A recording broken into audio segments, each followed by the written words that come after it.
Well, I've done some expanding. Hey guys, it's Brad, and I'm back in Satisfactory. I've done some expanding, as you can see. With the new update, I've had to revamp a lot of my things. Finally got into the train business. But that's not why I'm making this video. I'm making this video because they added something in the update. A pretty significant something. That's right, I've gone nuclear. But nuclear power has a few issues.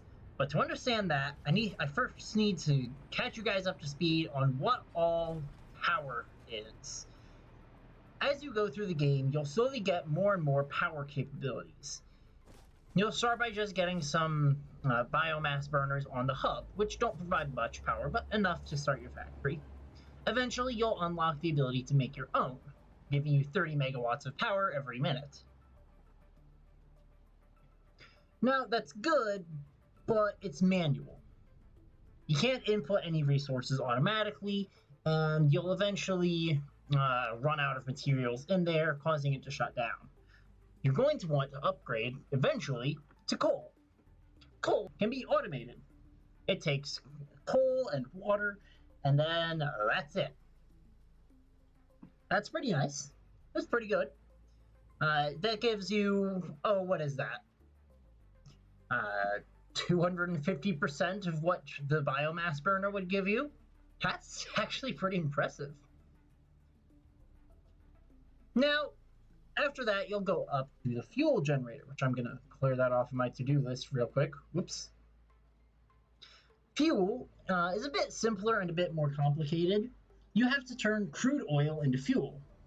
That can be done in a handful of different ways. I can show you that right now. Fuel. You can use either heavy oil residue, which you get from other crafting recipes like plastic and rubber, or you can take it straight from crude oil. And that gives you a bit of polymer resin, but you can easily dispose of that in a resource sink.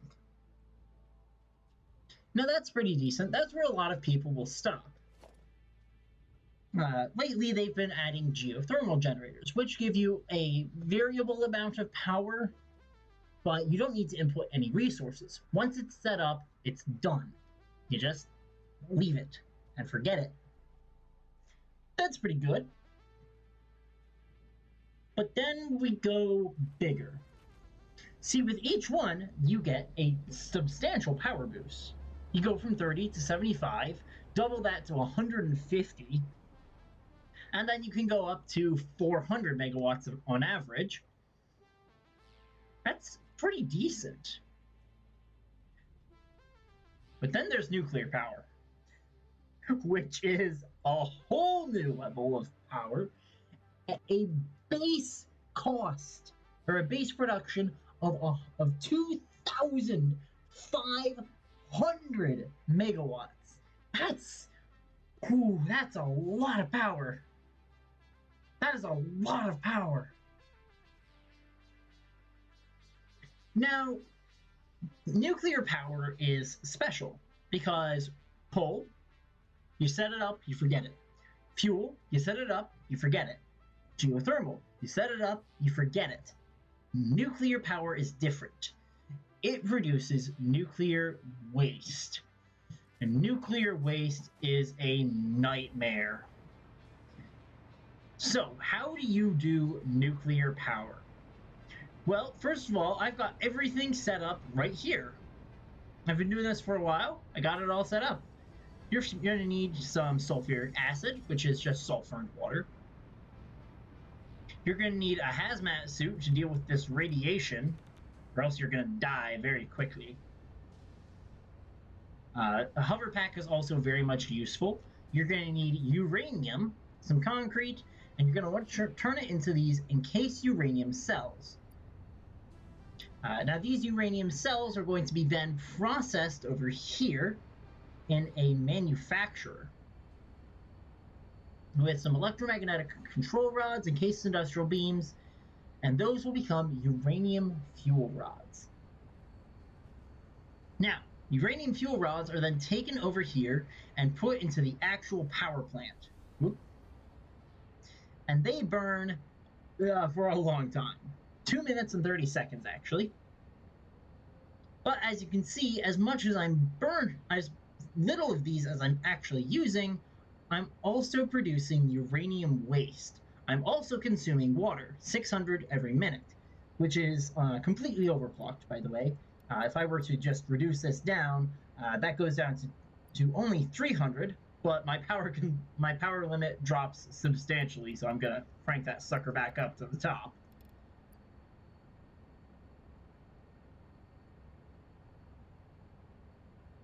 Now, I'm actually gonna have to work on this thing a bit more because I'm kind of starting to run out of these fuel rods, because I need more of the electromagnetic control rods. It's going to be a process, but I will solve it. I want to get this done first. So as you can see, I have conveyor belts that are pulling out those great big green barrels. Now this is radioactive waste, and it is a pain. Radioactive waste is extremely radioactive. Oh, just scroll down here through the parts. I'm not going to pick it up. No way, no how, not touching it. Not going to happen. Let's see. Yeah, highly radioactive. But what do you do with uranium waste? Well, there are a couple of things. You could put it into a storage bin and just forget about it until the storage bin starts filling up. Then you put it in another storage bin until that one starts filling up. And then put it in another, and another, and then another, and then eventually you're gonna run out of storage, which is gonna be a pain. But you'll not have to do anything except deal with radiation constantly. But that's no big deal, right? Right? Well, what if you don't want to do that? There are actually other options. So, over here, as you can see, I am starting to, take damage rapidly. Over here in the blender, I'm making nitric acid, which is nitrogen gas, which is new, water, and iron plates. I'm taking some of the nuclear waste, and it's getting sent off over there, which I'll get to in a minute. But the rest is getting sent off over here into this blender, where it gets combined with silica, nitric acid, sulfuric acid, and it makes non-fissile uranium.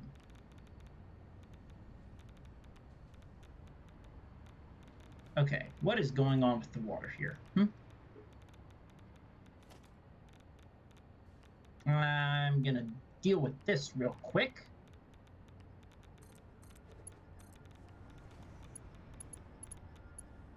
Perfect. That should help deal with the problem. Yeah, there we go. That gets rid of the water. Now, the non-fissile uranium and the uranium waste gets combined over here in this new building, particle accelerator, which is highly radioactive, because if I come inside of it here, holy crap, I need to eat. If I just look inside of it, it is filled with uranium waste and non-fissile uranium. Now, it makes plutonium pellets, which are pretty nice. Plutonium is then taken over here, and it is put into this thing, this assembler right here, and it is made into plutonium cells. Plutonium cells are then taken over here, where I'm dying much faster, oh geez. And it's turned into a plutonium fuel rod, which is highly radioactive. And as you can see, plutonium fuel rods can be put as fuel in a nuclear power plant. Just like with the fuel power plants over there, these act as a better alternative to the current fuel. They will last longer, and they will consume, and they'll provide just as much power. But,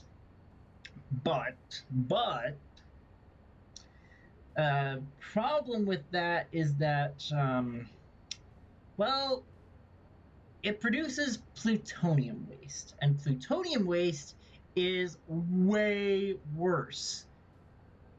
Uranium waste can be gotten rid of. Instead of burning these, you can just put them into a resource sink, and they give you a crap ton of points. Like, that's a spike from one single point, from one single one of these. It's ridiculous. But plutonium waste cannot be gotten rid of. It must be put in storage, and it must be dealt with that way. This is a way of getting rid of the waste completely. I don't have to worry about it overflowing, because it's not going to. I have to worry about it not keeping up, though. So I am going to have to worry about these electromagnetic control rods, but not now. It's a process, it's rough, and it takes time to set up. While I was setting up this first power plant over here, I was still producing uranium waste, and it actually fills up really quickly. And I actually ran out of space everywhere else. I couldn't get more power because I didn't have the capability of doing anything with this waste. However, I've got it dealt with now. It's actually under control. It's crazy and really awesome. And I hope you guys have enjoyed this video on how to get rid of your uranium waste in Satisfactory. I wish this applied to real life, because that would be really nice. But alas, this is merely a game. I hope you've enjoyed this, and I will see you guys next time. Bye! Man, that's awesome. Ooh, look, there it goes. Oh, that looks so cool.